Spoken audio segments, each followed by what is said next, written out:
Kesaksian supporter yang menonton Arema FC versus Persebaya. Assalamualaikum sebelumnya. Saya turut berduka cita sedalam-dalamnya terhadap korban insiden yang terjadi di Stadion Kanjuruhan, pertandingan Arema versus Persebaya. Yang kedua, syukur alhamdulillah saya diberi kesempatan sampai di rumah dan bisa menceritakan kronologi versi saya pribadi.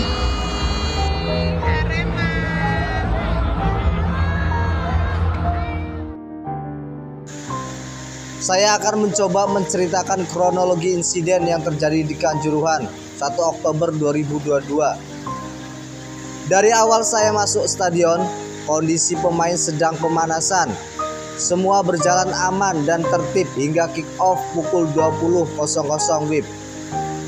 Kick off dimulai dan pertandingan berjalan aman tanpa kericuhan sedikit pun.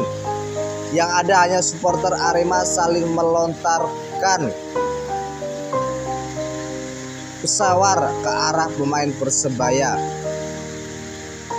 Babak pertama selesai dan saat jeda istirahat ada sekitar 2-3 kali kericuhan sedikit di tribun 12-13 yang bisa segera diamankan oleh pihak berwenang. Arema, kita di sini. Arema, Arema, Arema, kita di sini. Arema.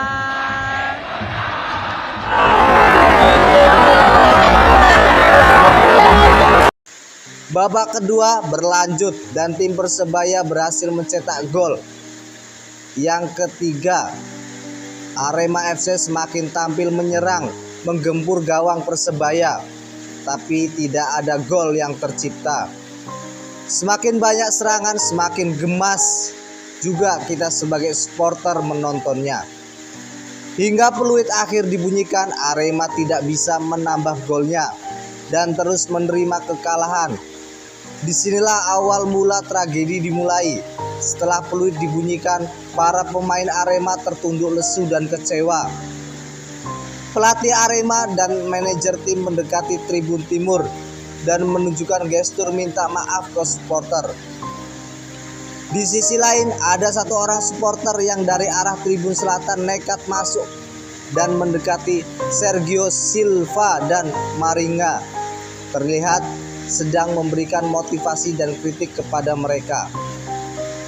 Kemudian ada lagi beberapa oknum yang ikut masuk untuk meluapkan kekecewaannya kepada pemain Arema. Terlihat John El Farizi mencoba memberi peringatan kepada oknum-oknum tersebut. Namun semakin banyak mereka berdatangan, semakin ricuh kondisi stadion karena dari berbagai sisi stadion juga ikut masuk untuk meluapkan kekecewaannya ke pemain. Diikuti dengan lempar-lempar berbagai macam benda ke arah lapangan dan para supporter yang semakin tidak terkendali. Akhirnya pemain digiring masuk ke dalam ruang ganti dengan kawalan pihak berwajib.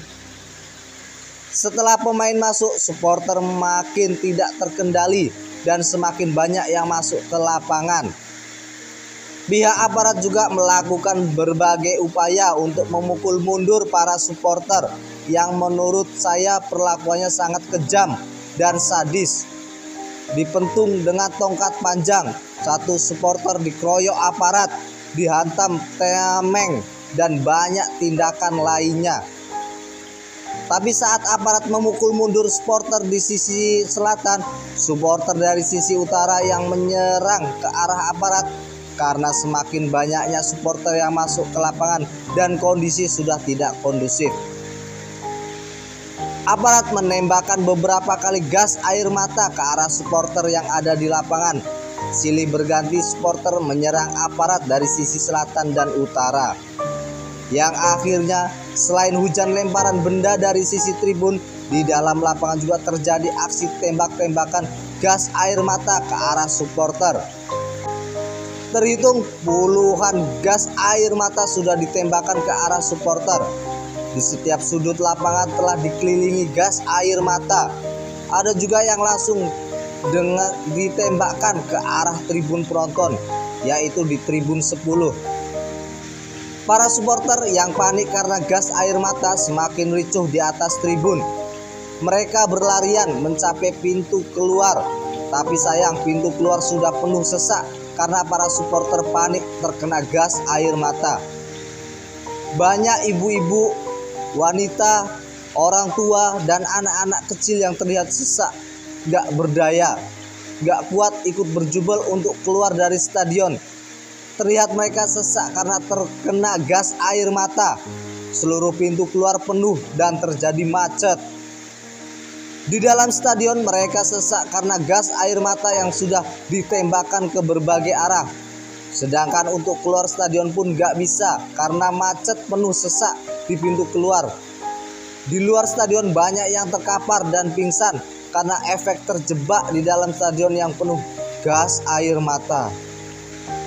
Dan sekitar pukul 22.30 WIB juga masih banyak insiden pelemparan batu ke arah mobil aparat dan pengeroyokan supporter terhadap aparat yang dianggap mengurung kita di dalam stadion dengan puluhan gas air mata.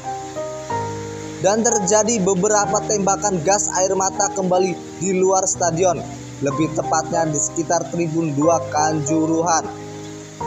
Kondisi luar stadion Kanjuruhan sudah sangat mencekam. Banyak supporter yang lemas bergelimpangan, teriakan dan tangisan wanita, supporter yang berlumuran darah, mobil hancur, kata-kata makian dan amarah, batu batako, besi dan bambu beterbangan.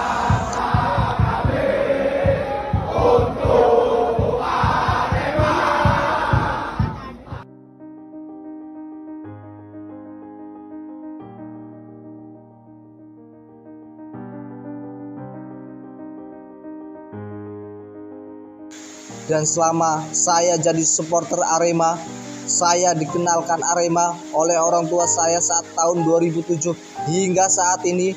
Hari ini 1 Oktober 2022 adalah titik terendah saya menjadi seorang supporter.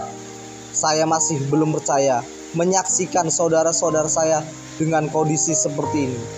Tanpa mengurangi rasa respek saya kepada keluarga korban, di sini saya mencoba menjelaskan kronologi yang saya alami secara pribadi. Saya sangat terpukul dengan adanya insiden ini, dan semoga kejadian ini adalah yang terakhir di semua cabang olahraga dan hiburan, khususnya di sepak bola Indonesia. Kesaksian seorang warganet Rizky Wahyu _05. Terima kasih Rizky Wahyu telah menceritakan kronologi kejadian yang sangat memukul persepak bolaan Indonesia ini.